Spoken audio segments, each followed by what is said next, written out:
Hello and welcome to India's World. Greek voters have rejected the austerity measures being recommended by Greece's creditors with a resounding no vote.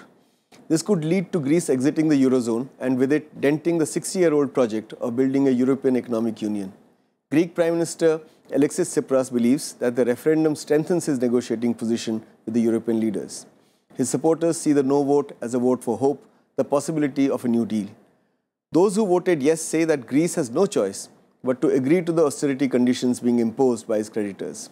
They blame the 7-month-old government of Prime Minister Tsipras for pushing the country back into recession just when it had started showing signs of recovery before the January election. Irrespective of the referendum outcome, many believe that Greece is getting ready for the possibility of leaving the economic union it joined in 2001. To discuss the Greek debt crisis and the consequences of the referendum, we have with us a very distinguished panel of experts. We have with us Ambassador Dinkar Khuller, a distinguished diplomat. He's been India's ambassador to Bulgaria, Austria, and the European Union and Brussels. We have with us Dr. Nitin Desai, an eminent economist. He has served in the Planning Commission. He was also the Chief Economic Advisor to the Government of India. He was also the Under Secretary General of the United Nations for Economic and Social Affairs. And we have with us my friend Professor Manoj Pant. He's professor at the Center for Trade and Development at the School of International Studies, Jawaharlal Nehru University. He's an eminent economic researcher, commentator, and a newspaper columnist. I welcome you, gentlemen, to this discussion. Ambassador Khuller, let me begin with you. What has the referendum in Greece achieved, and what does a no vote mean?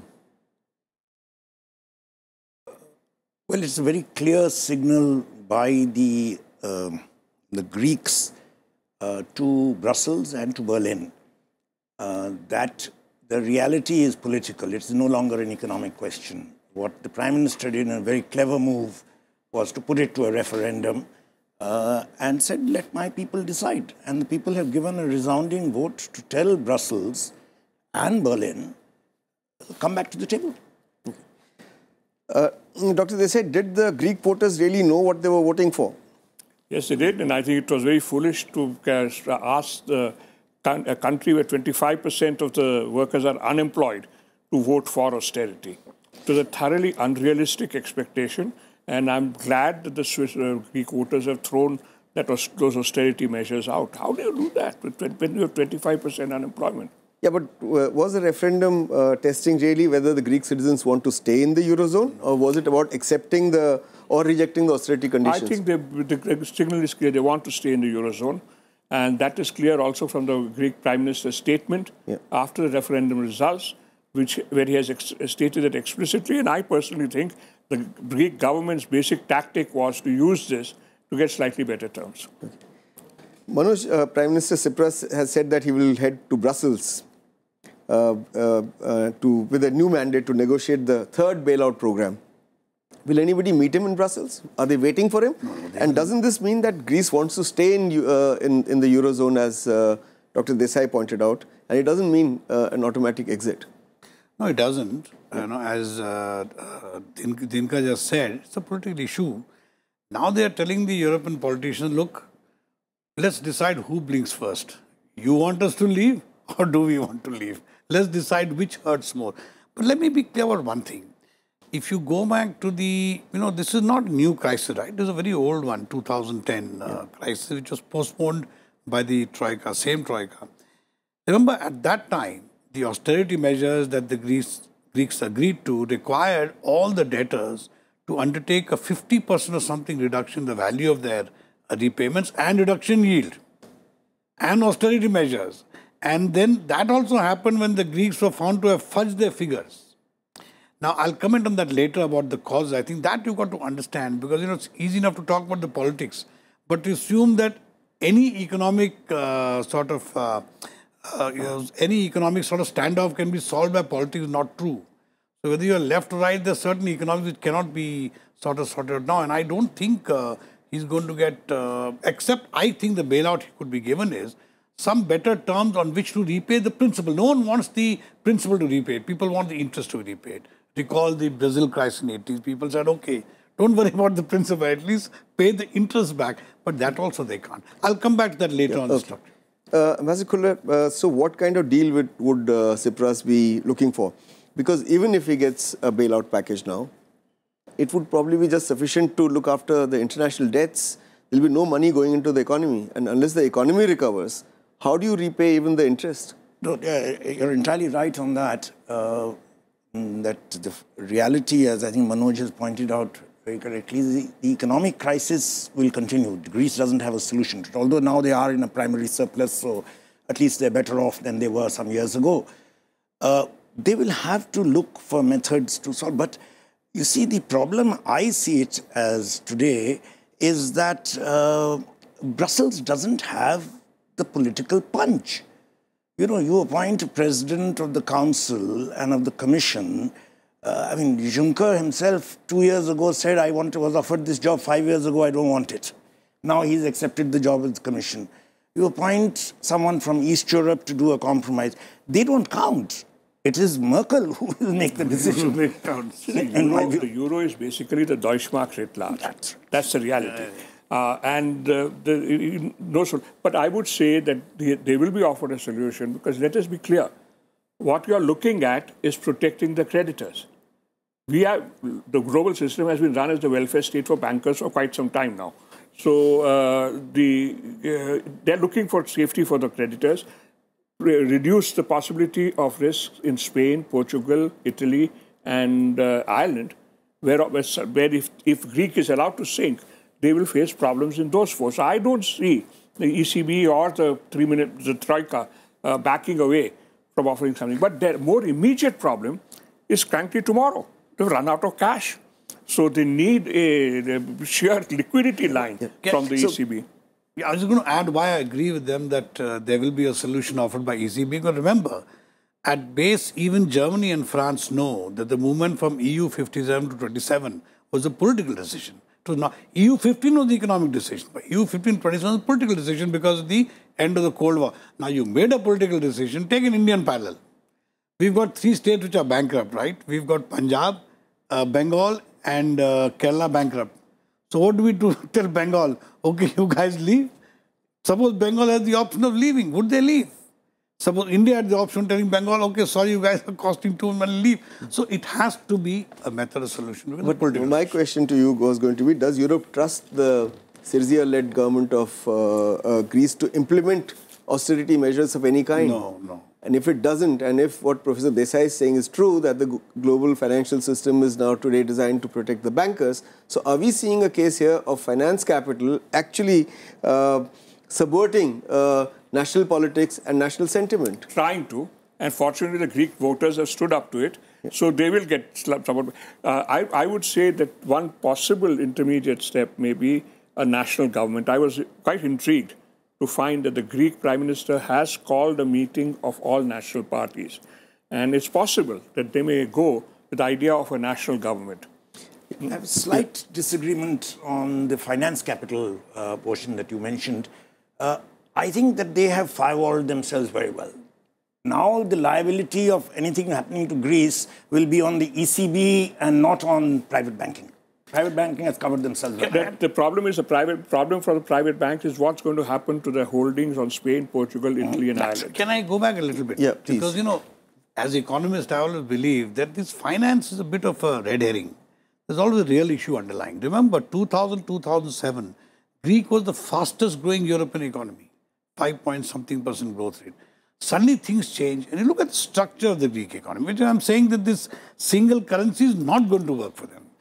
Look at the structure of the Greek economy. About 75%, 80% of the GDP comes from services. 15% from tourism alone. Tourism-related services and government makes up 80% of GDP. Now, tourism is the first thing that disappears in recession. That's not coming back. So, where is the strength going to come from? If you don't adjust, if you don't devalue the currency, how do you become competitive? Now, last question. They are worried about deflation of wages. But we all know, if I can't devalue my currency, my wages must go down. Something has to give. Okay. So I don't see how there's a solution within the EU system. All right. Okay. We need to take a break at this point. We'll be back again with this interesting discussion in a bit. Stay with us.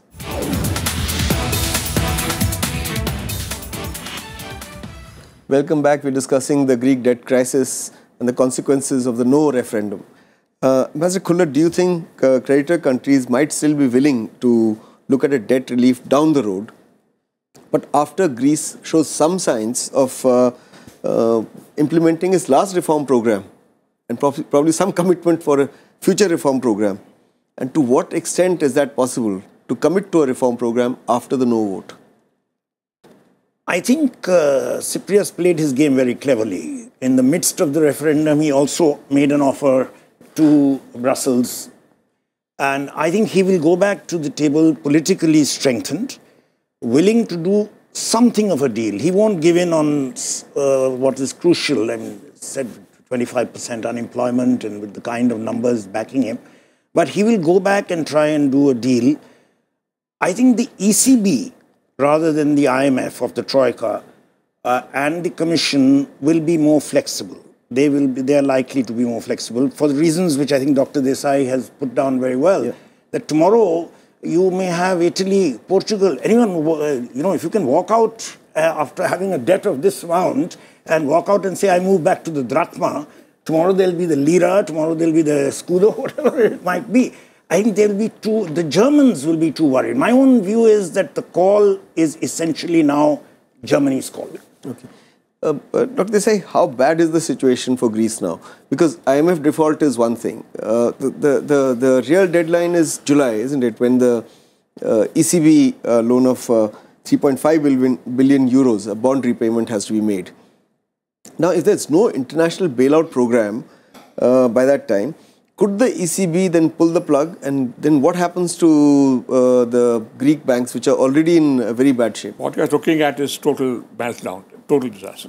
And I would say we should go back to the point which Manoj raised earlier, which is, okay, well, all this is fine. The finance team will sort out. You do not get debt relief. You write off stuff, bring the drachma back. But the real issue is, how do you get an economy which is 80% service economy, consisting mostly of government services and tourism, moving again? Because unless you get it moving, that 25% unemployment is not going to come down. And that challenge, the Greeks recognize, will be more difficult if they walk out. It is more difficult for them to get the real economy moving if they walk out. So my guess is that they will be willing to make compromises. But a lot of people have said that the deal that was offered to them was far too severe in terms of the austerity that it demanded.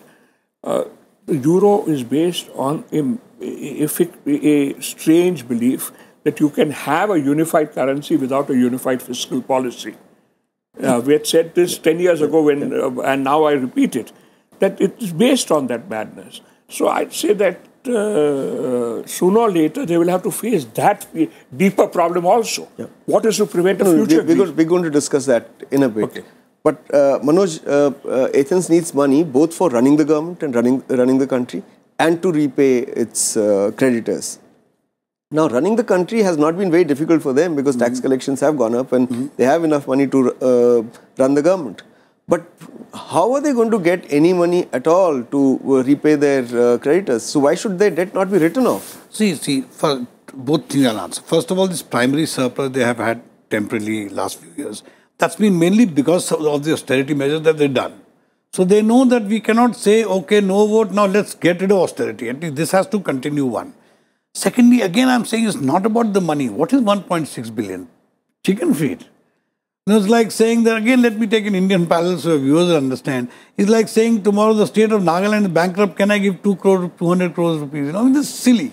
So to say that it's going to bankrupt anyone, either within Europe or internationally, if they decide to completely cancel the debt. But the problem is not that, not the money. It's the message which it gives. Is the issue only of 1.6 or after all, Maastricht Treaty has a certain logic behind it, right? If you go in, then you must have 3% deficit should not go beyond 3% GDP. There are certain environmental control measures. These are all part of Maastricht Treaty. But if things have gone so bad and the spirit is really to keep the European Economic Union intact, then why not write it off? This would not be the first instance of a debt which you are saying is not substantial. being written off. They won't write it off 100%. No, but let me tell you one set thing. an example for the others. The other countries. You see, I'll tell you one thing. If you go back to some other, forget Europe, go back to the last big debt crisis, that was Brazil in the 80s. Yeah. No one writes off the debt. I said that in the beginning. What people tend to write off is the saying, don't worry about the principal, pay back the interest. This is a point you made earlier. The Greeks have to figure out how to pay the interest. That is something they have to do. Of course, a lot of it is going to depend on what happens to their bond market there once this thing starts snowballing, you know. But as I said, they have to figure out some way of being austere. But there have been the Argentine one in 2002. Yeah, sure. There was a haircut. Sure. Where the creditors were forced to take. But here had already been a haircut in 2010. 53% debt was already knocked off. How much do they want? 100%. The curiosity of the system actually is the legality. Yeah. Entry into the Eurozone requires conditions. Absolutely. You know, exit from the Eurozone, there is no cover for this. No, we'll come back to it in a bit, but I want to ask you something else. Now, assume that there is no bailout from the EU. Do you think Greece can then turn to Russia and China? And do you think Russia and China would be willing to help? No. No. I'm quite clear on that. The Russians will not. Russians don't have much. The Chinese do have, but Chinese are too clever. They will not. They will not. I don't think they'll bail them out. Chinese are business people. They are not interested in a political decision. They don't have a dog in this fight. They are not going to do anything. Okay. And the Russians don't have the money. All right. So we need to take a break again at this point. We'll be back again with this interesting discussion in a bit. Don't go away. Stay with us.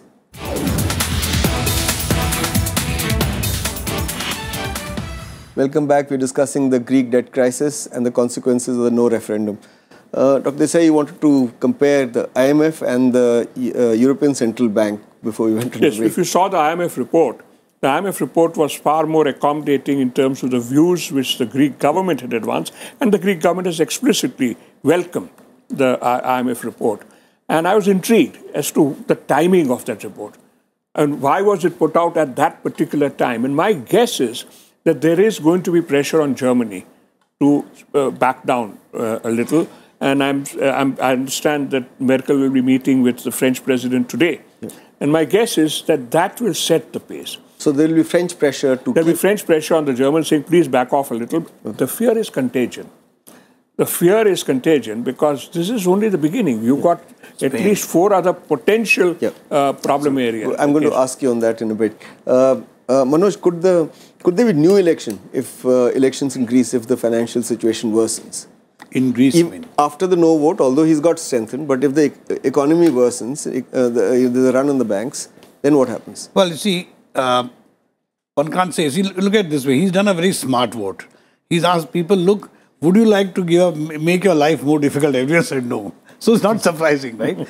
But if in the next week or two, things look such that they would have to possibly think of an exit. If they don't go through austerity measures, the next election would be on the fact that do we stay in the EC or not, European Union.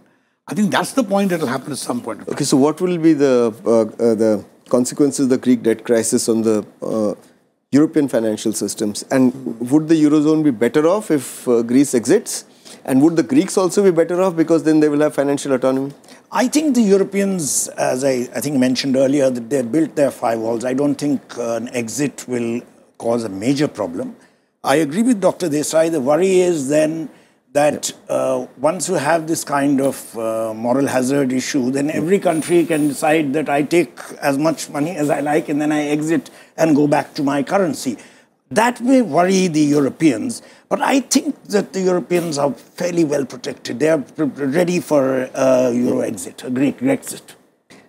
Dr. Desai, are only the Europeans well protected, or do you think the international banks and foreign investors are also well protected because they sold all their Greek bonds when the crisis began in 2010? So clearly, they're no longer vulnerable to what happens in Greece. Yes, except that they would have an exposure in euros, and you will see a worsening of terms on the euro bonds. You will see some worsening of terms there. And there will be some book losses which some people will have to show on that. But I don't think it's going to have a huge spillover effect in the rest of the world. But Europe has big problems ahead of it if Greece withdraws. It's not that straightforward because of the contagion problem. It's not a matter of scale alone. You know, like as Manoj was saying, in a sense, it's almost politically illogical to say that you can opt out. Manoj, if the default takes place in Greece on the euro, would the markets then start, you know, we talked about the contagion, betting against some of the southern European economies? Could they, for example, push the borrowing costs up for Portugal, for example, and Spain and so on? Spain. So, so the financial markets will take the cue from here and start harassing other countries. Certainly, but I don't think. I think I think all three in the troika are quite aware of this. Everyone knows the role of expectations. I don't think we'll get to that point. I do believe they'll have a bailout, which will be very similar to the kinds of bailout that, after all, this was one of the biggest bailout ever, right? Biggest defaults ever, the 2010. They will have a very similar bailout to the kind they gave Mexico. They will ask countries in Europe, look, we really don't want to get out of the debt. So why don't some of you buy the debt and we'll sort of underwrite it later on. And the banks will get in and underwrite the debt and say, okay, so now it's better because Germany backs it. I think the crucial thing here is what Germany decides. It really doesn't matter what the others do. They are the main creditors anyway. I believe they will work out a bailout where someone else will own that debt and Greek will agree to pay back that debt through various measures. I wish you were absolutely right. But my overall impression is the ECB is much more hidebound than, say, the Federal Reserve is. I agree. I'm not talking about this the ECB decision. I'm just saying that even in the case of even the case of Brazil, the decision was not a decision of either Latin America or US. It's just that a number of people agreed that they would take up the debt and they would buy the debt. Manoj, I think this will be a political decision. Of course, This is not going to be a decision on pure has to be given some color, some hiding thing. Dr. Desai, how does any country in Europe overcome the tension which you mentioned earlier between the supranational ECB, which watches over the single currency, and the budget and taxation policies which have to be determined domestically by each one of the 19 countries that are part of the Eurozone? This was a weakness in the concept of the Euro right from the beginning. They had this 3% rule. And frankly, the 3% rule has been breached by quite a few of them. In France also breached it. France also. It's not as if the Southerners are the only ones. So there is a weakness. And how can I have a monetary union when I do not have a fiscal union? You are leaving it absolutely open for Greece to go wild and borrow against the credit rating of the euro. Nitin, one more issue that I'll raise here, and again, this is not in favor of Greece. You see, I know this happened to Pakistan in the late 90s. They got a lot. You can't lie so much. You claim that your budget is 8 to 9, and then you say, oh, sorry, numbers are 15%. You can't go 8.9 to 15%. I mean, this is the height of lying. I've never heard of this. I don't know any history of country lied so much. Pakistan did in the 90s, but it wasn't so bad. From 8-9% to 15%. So, all right, they lied. So, what are you going to do? Sort of punish them now, let unemployment go up? I'm going to go back to an article Nitin talked about earlier. This is Milton Friedman, 97, 99, I think, 97, before the euro currency in 99, and he says that currency is a market instrument. Integration of countries is a political instrument. Can you achieve a political target with a pure market instrument? I don't think that's easy. So someone has to give. Either the ECB or the Europe will have to give. So, last word to you. So, do you think that this common currency business as a form of economic union is doomed henceforth? No, I don't think it's totally doomed. I think it is an experiment for which, once again, as Manoj said, that the political importance that is attached to it by Germany. Germany feels that the euro is, in the end of the day, it is them. They will move heaven and earth to keep it going because that is their idea of the European scheme of things. The Greeks can cause a problem. Before I conclude, let me just put a word in on India. For us, we debate Greece at great length, the relative unimportance of trade and investment from Greece. But Greece is a very important political partner of India. Greece's membership of the EU cements our strategic partnership with the European Union itself, and something which I have a feeling in the midst of all this financial world, we are losing sight of the political importance of Greece for India. Okay, thank you very much indeed. We've run out of time. I'd like to thank all my guests. Professor Manoj Pant, Dr. Nitin Desai, Master Dinkar Khuller, thank you very much for coming here and participating in this discussion. That's all we have for you today. We'll be back again next week as usual. Till then, goodbye and thanks for watching India's World.